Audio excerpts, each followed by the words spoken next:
everybody, welcome back to the craft room. I am so glad that you can be here to join me. Let me move this out of your way. I got you sitting right here and there's like stitch markers and note information, etc. But I have a finished hat, another Tunisian finished hat for you. And I also have something new and exciting, something that I haven't had for a long time. So let's go with the hat, and then I will show you the exciting stuff at the end of the video. So I finished the Tunisian ribbed hat. This is a free pattern on the Bernat website. This is what it looks like. Can you read that? Tunisian ribbed hat. Like I said, it is a free pattern. I printed it out, and I would like to say I want to take back what I said the other day about going 2 stitches less or 2 stitches more. You don't need to do that, because I figured out why I had the problem every time I've made this hat. This time it worked out perfect, and I will tell you what I did to make it perfect. So anyway, one reason I normally don't like to do the flat hats is I do not like seaming them up. But I am working on that because I have discovered there is a plethora more of stitch combinations that can be used when you make a hat flat instead of doing it in the round, at least in my experience. So I finished, like I said, I finished this hat. I do still have tails on it. I do need to either weave those in or snip them off before I give this away. And this actually, God spoke to me about a week ago and told me I need to finish this hat and told me who I needed to give it to. There is a gentleman that we've been friends with for quite a while that lives not too far from me, and he's a single gentleman, and I was told to give this hat to him. I don't know. Maybe he needs something special and homemade. But here is my finished hat. I think it turned out really cute. This is obviously the rib stitch. You can see where I joined because of my tails here. There's the top of my hat. We will go inside out. I got a couple little tails here at the top that I need to take care of, and of course the ones here at the bottom. Here's the inside of the hat. It pretty much looks like the other side of the hat, but not really. Now, what I did different on this that I've never done before, and if you notice, my thinking was it was going to put a knit together. Here's my seam right here. You got a knit, a splotch that looks like it's a purl, and then it goes into the knit. Now, wait a minute.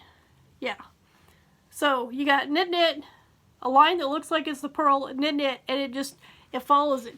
And what I did was, I laid the hat flat like this.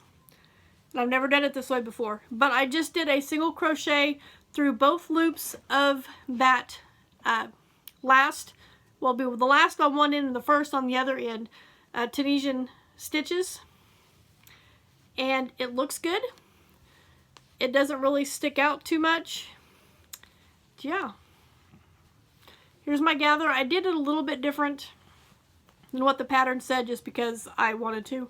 I didn't like the way the pattern exactly stated, but when I was done gathering it, and I also tied it to the end string of my hat at the top, I took the longer string and I sewed across the top a few times and then tied it off again. That should keep that from loosening up and gapping open. Now, for the moment of truth, like I said, this does have tails, but it fits me perfect. That's a little big on me, but I think it will be a nice welcomed gift for the gentleman that I plan on giving it to. Now, for the exciting items that I have not had in a really long time. So if you watched my video yesterday, which would have been Halloween, we took a little vacation out of town for the day. It's actually in 2 parts. It is a live stream because I got a little disruption, and then I came back. We went to a haunted trail. Now, a lot of it is hard to see because it is dark and they use a lot of black lights, and stuff like that. So a lot of their stuff was hard to see. But if you want to go check that out, go check out the live streams. That should be the only one on there. I do plan on making it private probably towards the end of the week. I don't like live streams, but I figured I'd leave it up for a little bit for everybody to enjoy going with us on the haunted trail. Now, I will tell you, you definitely want to watch it, because if you have never walked into a dragon's mouth, it is just really weird and creepy. I know, because I've been there, and if you watch that video, you can say you've been there too. So, on the other hand of that, it was Steve's birthday, which that was part of his birthday, was going to the haunted trail. But Steve actually bought me some yarn. Okay, I found the yarn and said I needed it, because we went to Hobby Lobby because their bathrooms are always so clean, unlike a lot of places that we would normally go. So that's why we went to Hobby Lobby, and I noticed they had their yarn on sale. And I found some yarn that I wanted. I didn't need it, I just wanted it. So the first one that I got, which I really, really like, and unfortunately, I'm afraid I'm in trouble. If y'all remember those, is that it? Those woodland creature dice bags that I was making. I got the raccoon done, I got the fox done, all except the facial features. And then there was also an owl. The library no longer subscribes to that magazine, and I did not print it out. So I no longer have that pattern. Hopefully, I contacted the library. Hopefully they will resubscribe to the magazine and I will be able to access that so I can finish my bags. But I found this yarn and I thought it would be perfect for the owl. I was thinking more of a snow owl when I seen this, because I personally don't care for the white with the fleck in it. I don't like it. But this is, the color of this is a tweed, which that's what that is. It would be a tweed, I would think. But this is called Gray Confetti. I really like that. It is gray and it's got different pastel colors throughout it. Really pretty. And I thought this would look really neat as like a snow owl, like I said. So that's why I got that one. But since I don't have the pattern, I guess this will just have to go for a hat or something like that. The second color that I picked up, which, oh my goodness, I don't know if I've had this before. Steve seems to think that I have, but I don't recall having it. This one's called Flapper Girl. Yeah, I like that a lot. That'll look amazing made up into a hat. I cannot wait to make that into a hat. And the last one that I grabbed, which this was $20, just a smidgen over $20 with sales tax, because, like I said, the yarn was on sale.